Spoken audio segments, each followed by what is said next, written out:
जय श्री कृष्णा मित्रों। आज की कथा में हम सभी जानेंगे कि किस श्राप के कारण स्त्री समय से पहले ही विधवा हो जाती है और ऐसे कौन से कार्य हैं जो एक पतिव्रता स्त्री को अपने जीवन में कभी नहीं करने चाहिए, जिसकी वजह से स्त्रियां समय से पहले ही विधवा हो जाती है। सभी माताओं बहनों से निवेदन है कि इस कथा को पूरा अवश्य सुनें। चलिए आपका ज़्यादा समय ना लेते हुए कथा को प्रारंभ करते हैं। मित्रों, एक बार की बात है जब भगवान विष्णु के सबसे बड़े भक्त देव मुनि नारद आकाश मार्ग से विचरण कर रहे थे, तब उन्होंने आकाश मार्ग से खड़े होकर देखा कि धरती लोक में कुछ स्त्रियां फूल तोड़ रही थी, जो देखने में एक ही उम्र की थी, परंतु उसमें से एक औरत विधवा हो चुकी थी और बहुत दुखी जीवन व्यतीत कर रही थी और बाकी उसी उम्र की औरत अपने पतियों के साथ सुख से अपना जीवन व्यतीत कर रही थी। यह दृश्य देखकर देव मुनि नारद सीधा यमराज के पास जा पहुँचे। पाप पुण्य के हिसाब से मनुष्य को दंड देने वाले देवता यमराज के पास उन्होंने वहां पहुंचकर यमराज जी को प्रणाम किया और यमराज जी से बोले, हे धर्मराज, आज मैं आपके पास एक प्रश्न के प्रयोजन से आया हूँ। तब यमराज जी कहते हैं, हे देव ऋषि, कहिए आपका वह प्रश्न कौन सा है। मैं आपके प्रश्न के उत्तर को देने में समर्थ हूँ तो आपको उसके बारे में अवश्य बताऊँगा। तब देव ऋषि नारद जी कहते हैं, हाँ धर्मराज, जब मैं आकाश मार्ग से विचरण कर रहा था तब मैंने देखा कि धरती लोक में कुछ स्त्रियां फूल तोड़ रही थी, जो देखने में एक ही उम्र की थी, परंतु उसमें से एक औरत विधवा हो चुकी थी और बहुत दुखी जीवन व्यतीत कर रही थी और बाकी उसी उम्र की औरतें अपने पतियों के साथ सुख से अपना जीवन व्यतीत कर रही थी। मुझे आपसे बस यही 3 बातें जाननी है कि कौन सी स्त्री समय से पहले विधवा हो जाती है और सारी उम्र दुखी जीवन व्यतीत करती है। और मेरा दूसरा प्रश्न है, कौन सी स्त्री को जीवन में कभी सुख शांति नहीं मिलती। और मेरा तीसरा प्रश्न है, वह कौन सी चीज़ है जो एक पत्नी अपने पति के मांगने पर भी पति को नहीं देती। इस तरह देव ऋषि नारद के तीनों प्रश्नों को सुनकर यमराज कहते हैं, हे देव ऋषि नारद जी, तुम जिन स्त्रियों की बात कर रहे हो उनमें से एक स्त्री समय से पहले ही विधवा होकर अपना दुखी जीवन व्यतीत कर रही है और वहीं पर अन्य स्त्रियां सुहागन है और अपने पति के साथ खुश होकर सुखी जीवन व्यतीत कर रही है। तुम जानना चाहते हो आखिर ऐसा क्यों है, तो सुनो, मैं तुम्हें इन सभी प्रश्नों का उत्तर एक कथा के माध्यम से देना चाहता हूँ। इस कथा को बहुत ही ध्यान से सुनना, क्योंकि आधी अधूरी कथा सुनने वालों को आधा अधूरी ही ज्ञान प्राप्त होता है, जो जीवन में कभी काम नहीं आता। और यदि तुमने ध्यान से सुना तो तुम्हारे तीनों प्रश्नों के उत्तर कथा को सुनने के बाद तुम्हें मिल जाएंगे। फिर देव ऋषि नारद कहते हैं, हे धर्मराज, मैं आपको वचन देता हूँ कि मैं इस कथा को पूरा सुनूंगा और संसार की समस्त नारियों तक इस कथा को आपके माध्यम से पहुंचाऊंगा। देव ऋषि नारद की यह बात सुनकर यमराज कहते हैं, हे देव ऋषि नारद, सबसे पहले मैं तुम्हें उस स्त्री की कहानी सुनाना चाहता हूँ जो सुहागन बनकर सुखी जीवन जी रही है। और जिस सुहागन स्त्री की तुम बात कर रहे हो वह स्त्री और कोई नहीं बल्कि कौशल नरेश के नौकर की पत्नी है। और वह स्त्री जिस नौकर की पत्नी है, वह नौकर को अपनी पत्नी पर पूरा विश्वास है कि मेरी पत्नी एक चरित्रवान और पतिव्रता स्त्री है, जिसकी प्रशंसा वह नगर में सबसे किया करता है और अपने साथियों से अपनी पत्नी के गुणगान किया करता है। फिर धर्मराज कहते हैं कि हे देव ऋषि नारद जी, उस नौकर की पत्नी की चर्चा समस्त नगर में होने लगी। धीरे धीरे फैलते हुए यह बात राजा के दरबार में पहुंच गई और वह बात सुनकर राजा ने अपने नौकर को बुलाया और उस नौकर से राजा कहने लगे कि तुम हर किसी से कहते हो कि तुम्हारी पत्नी एक चरित्रवान और पतिव्रता स्त्री है। क्या वास्तव में तुम्हारी पत्नी एक चरित्रवान और पतिव्रता स्त्री है? और क्या तुमको पूरा विश्वास है कि तुम्हारी पत्नी एक पवित्र स्त्री है और तुम्हारे अलावा पराये मर्द को आंख उठाकर भी नहीं देखती? क्या इस बात का कोई सबूत तुम्हारे पास है? राजा की इस बात को सुनकर नौकर कहने लगा, महाराज, मुझे अपनी धर्म पत्नी पर पूरा विश्वास है कि वह एक पतिव्रता स्त्री है और मेरे अलावा वह पराये मर्दों को नहीं देखती। नौकर की इस बात को सुनकर राजा के एक मंत्री ने कहा, मैं क्षमा चाहता हूँ महाराज, ऐसा कैसे हो सकता है कि एक स्त्री किसी अन्य पुरुष को ना देखे? ऐसा तो असंभव है। फिर मंत्री ने राजा से कहा, महाराज, यदि मैं इस नौकर की बात गलत साबित कर दूं और इसकी पत्नी का पतिव्रता धर्म नष्ट कर दूं तो इसे क्या सज़ा मिलेगी?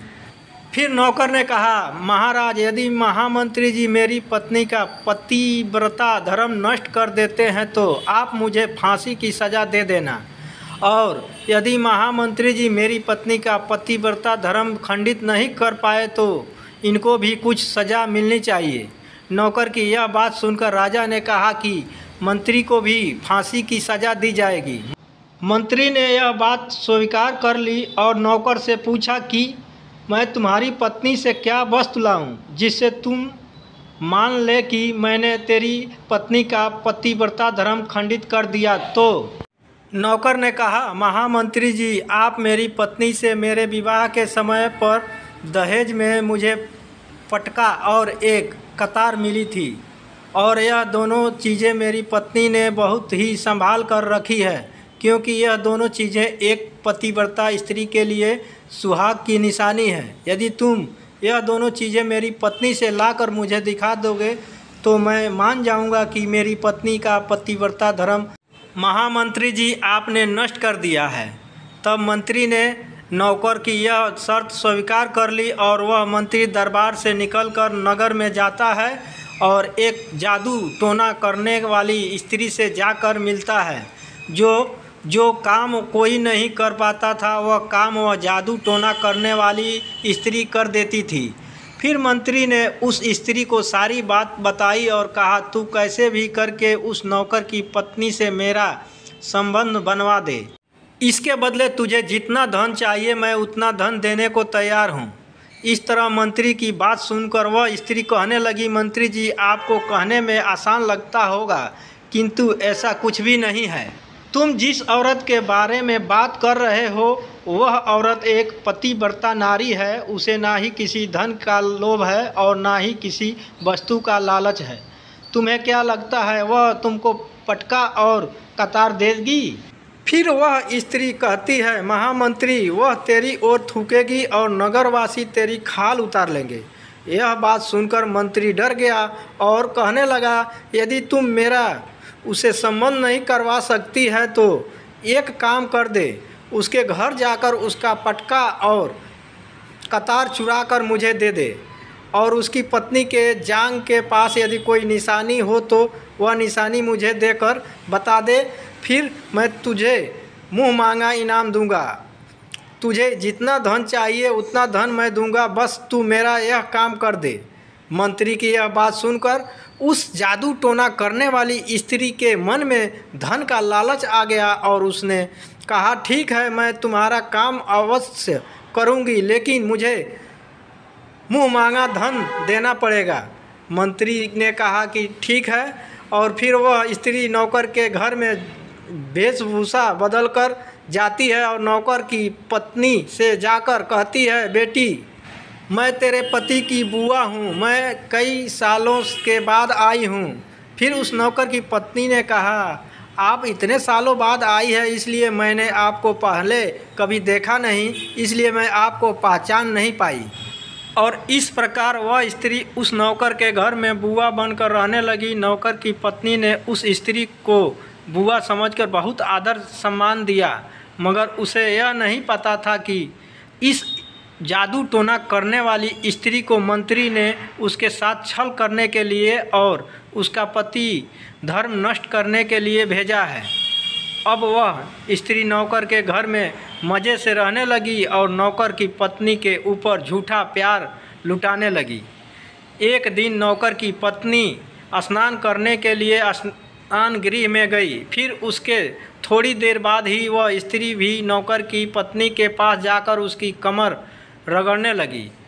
उस पतिव्रता औरत ने बहुत मना किया, फिर भी वह स्त्री नहीं मानी और कहने लगी, तुम मुझे अपनी बेटी से भी ज़्यादा प्यारी लगती हो तो मना मत करो। काफ़ी दिनों के बाद में मेरी और तुम्हारी मुलाकात पहली बार हुई है। और ऐसा कहकर वह स्त्री उसे बातों के माया जाल में उलझाने लगी। और फिर मौका देखते ही उसने उस पतिव्रता औरत के गुप्तांग के पास में जांघ पर एक तिल था जो उस जादू टोना करने वाली स्त्री ने देख लिया और उसका काम बन गया। और जब स्नान करने के बाद में वे नौकर की पत्नी घर के अन्य काम करने लगी, इसी बीच उस स्त्री को पटका और कतार चुराने का मौका मिल गया और उसने पटका और कतार चुरा लिया और वहाँ से दोनों चीज़ें चुरा कर भाग गई और सीधा जाकर मंत्री के पास पहुँची और उस मंत्री को पटका और कतार दे दिया। और उस नौकर की पत्नी के जांघ पर तिल की निशानी है यह भी बता दिया। और मंत्री पटका और कतार लेकर सीधा राजा के दरबार में जा पहुंचा और राजा से कहा, महाराज, मैं नौकर की पत्नी के साथ 2 दिन रह कर आया हूं और यह पटका और कतार उसी ने मुझे दिया है। इस तरह मंत्री की यह बात सुनकर राजा ने तुरंत दरबार लगाया और नौकर को बुलाया। फिर मंत्री ने दरबार में पटका और कतार नौकर को दिखाते हुए कहा, महाराज, मैंने नौकर की शर्त पूरी की और भरे दरबार में यह भी कहा कि नौकर की पत्नी की जांघ पर तिल है। यह भी बात सुनकर नौकर मान गया कि वास्तव में आज मेरी पत्नी ने अपना पतिव्रता धर्म पूरी तरह से नष्ट कर दिया। अब नौकर का अपनी पत्नी से विश्वास उठ गया। राजा ने शर्त के मुताबिक नौकर को फांसी की सज़ा सुनाई और 15 दिन बाद फांसी देने का आदेश दिया और कहा कि नौकर को 15 दिन के बाद फांसी पर चढ़ाया जाएगा। अब नौकर की मृत्यु के दिन समीप आने लगे। अंततः वह दिन आ ही गया जिस दिन उसे फांसी देना था। जब उसे फांसी के फंदे के पास लाया गया तो उस नौकर से उसकी अंतिम इच्छा पूछी गई। फिर नौकर ने कहा कि महाराज, मेरी अंतिम इच्छा यह है कि मैं आखिरी बार अपनी पत्नी से मिलना चाहता हूँ। और इस तरह राजा ने नौकर को आज्ञा दी कि तुम अपनी पत्नी से मिल सकते हो। फिर नौकर कुछ दिन की इजाज़त लेकर अपने घर गया और अपनी पत्नी से कहने लगा कि तुमने मेरे साथ बहुत बड़ा विश्वासघात किया है, छल किया है। मैंने तुम पर विश्वास करके राजा के सामने मंत्री से शर्त लगाई थी और राजा के दरबार में मैंने कहा था कि मेरी पत्नी एक चरित्रवान और पतिव्रता स्त्री है और उसके पतिव्रता धर्म को कोई नष्ट नहीं कर सकता। यदि कोई नष्ट कर देगा तो मुझे फांसी लगा देना। और तुमने पतिव्रता धर्म नष्ट कर दिया, मुझे कुछ दिन के बाद में फांसी दे दी जाएगी। तुमने मेरे साथ विश्वासघात किया है। मैंने तुम पर विश्वास करके तुम्हें घर पर अकेला छोड़कर गया था। नौकर की यह बात सुनकर उसकी पत्नी ने उसे उस स्त्री की बात बताई जो उसके पति की बुआ बनकर उसके घर पर आई थी। मगर नौकर को अपनी पत्नी की बातों पर बिल्कुल भी विश्वास नहीं हुआ और नौकर राजा के दरबार में पहुंच गया। फिर राजा किसी कारणवश उस नौकर की फांसी की सज़ा कुछ दिन के लिए टाल दिया और उसे कैद में डलवा दिया। नौकर की पत्नी अपने पति को निर्दोष साबित करने के लिए राज दरबार में नाचने गाने वाली औरत की वेशभूषा धारण करके पहुंच जाती है और राजा से उसके सम्मुख अपना नृत्य दिखाने की आज्ञा मांगने लगी। राजा ने स्त्री की सुंदरता देखकर नाचने की आज्ञा दे दी। फिर महल के नौकरों ने उसके नृत्य के लिए व्यवस्था की। फिर उस नौकर की पतिव्रता पत्नी ने जब नाचना शुरू किया तो उसका नाच देखकर राजा बहुत मोहित हुए और फिर राजा ने कहा, मैं तुम्हारे नृत्य से बहुत प्रसन्न हुआ, मांगो, तुम जो भी मांगोगी मैं तुम्हें दूंगा। फिर उस नौकर की पत्नी ने कहा, महाराज, आपकी सभा में एक चोर है जिसने मेरी सोने की अंगूठी चुराई है और उसे फांसी की सज़ा दे दीजिए। यह बात सुनकर राजा ने कहा, ठीक है, बताओ मेरे दरबार में तुम्हारा चोर कौन है, मैं उसकी फांसी की सज़ा जरूर दूंगा। और फिर उस नौकर की पतिव्रता स्त्री ने कहा, महाराज, और कोई नहीं, आपके मंत्री ने ही मेरी अंगूठी चुराई है, आप इनको फांसी की सज़ा दें। जैसे ही मंत्री ने सुना कि यह स्त्री मुझे चोर बता रही है तो तुरंत मंत्री कहने लगा, महाराज, मैं शपथ खाकर कहता हूँ कि मैंने इसकी अंगूठी नहीं चुराई है और मैंने इसे आज तक कभी देखा ही नहीं है, तो मैं इसकी अंगूठी कैसे चोरी कर सकता हूँ। मैंने आज तक इसकी शक्ल ही नहीं देखी है, आज पहली बार मैं इसकी शक्ल देख रहा हूँ। जैसे ही मंत्री ने कहा कि मैंने इस स्त्री की आज तक शक्ल ही नहीं देखी है, तो वह पतिव्रता औरत अपने वास्तविक वेशभूषा में आ गई और कहने लगी, महाराज, इस मंत्री ने मुझे पहले कभी देखा ही नहीं, तो आप इससे यह पूछो कि यह पटका और कतार कहाँ से लाया है, और मैं उसी नौकर की पत्नी हूँ जो आपके यहाँ पर नौकरी करता है, और आप मेरे निर्दोष पति को फांसी पर चढ़ाने वाले हैं, इसलिए मुझे यहाँ इस वेशभूषा में आपके दरबार में आना पड़ा। मैं आपको इस मंत्री की पूरी सच्चाई सुनाती हूँ।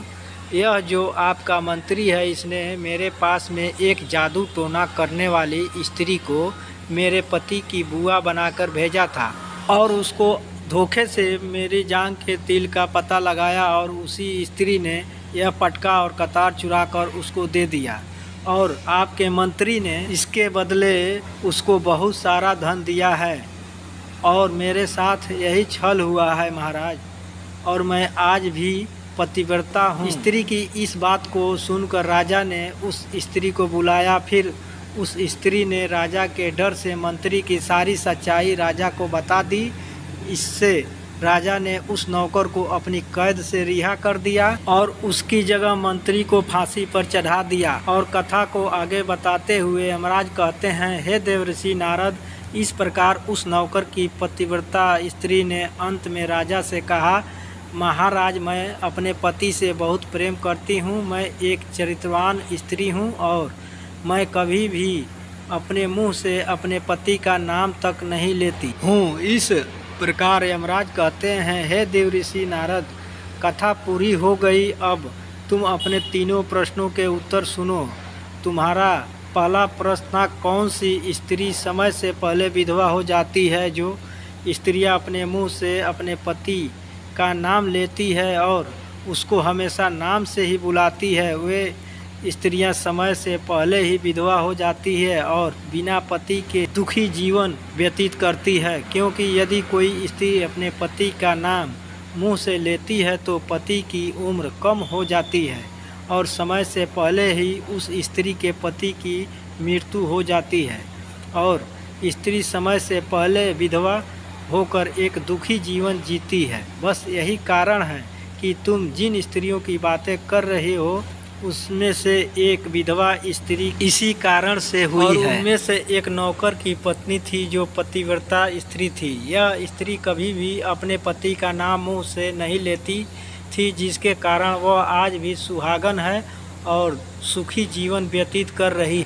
और वह स्त्री जो समय से पहले विधवा होकर दुखी जीवन जी रही है, वह हमेशा अपने पति को नाम लेकर बुलाती रहती थी, जिसके कारण उनके पति की उम्र कम होती चली गई और फिर उसके पति की मृत्यु समय से पहले हो गई। आज वह औरत दुखी जीवन जी रही है। इसलिए किसी भी स्त्री को अपने पति का नाम अपने मुंह से नहीं लेना चाहिए। और तुम्हारा दूसरा प्रश्न था, कौन सी स्त्री को जीवन में कभी सुख नहीं मिलता है, दुखी जीवन जीती है। तो समझ लो, जो स्त्रियां अपने पति की बिना अनुमति लिए कभी भी चल देती है, वे कभी सुखी जीवन नहीं जी पाती है। ऐसी स्त्रियां जीवन भर दुखी ही रहती है और उन्हें पति का प्रेम कभी नहीं मिलता। तुम्हारा तीसरा प्रश्न था कि ऐसी कौन सी चीज़ है जो एक पत्नी अपने पति को मांगने से भी नहीं देती है। तो समझ लो वह चीज़ गाली है, जो एक संस्कारी और चरित्रवान स्त्री कभी भी अपने पति को नहीं देती है। और जो स्त्रियां अपने पति को गाली देती है वह स्त्रियां कभी चरित्रवान नहीं होती और ऐसी स्त्रियां जीवन भर दुखी रहती है, उसके जीवन में कभी सुख नहीं आता और समय से पहले ही ऐसी स्त्रियां विधवा हो जाती है। और इस प्रकार देव ऋषि नारद कथा सुनने के बाद अपने तीनों प्रश्नों का उत्तर पाकर संतुष्ट हो जाते हैं और कहते हैं कि हे धर्मराज, वास्तव में जो स्त्री चरित्रवान होती है वह कभी दुखी जीवन नहीं जीती है। तो धर्मराज कहते हैं नहीं, क्योंकि ऐसे घर में लक्ष्मी का सदा वास होता है और वह घर धन दौलत और खुशियों से हमेशा भरा रहता है और चरित्रवान स्त्रियां हमेशा घर को स्वर्ग बना देती है। मित्रों, अगर यह कथा आप सबको अच्छी लगी हो तो कमेंट में जय श्री राम जरूर लिख देना और वीडियो को लाइक करके चैनल को सब्सक्राइब कर देना। वीडियो देखने के लिए आप सभी का हृदय से धन्यवाद।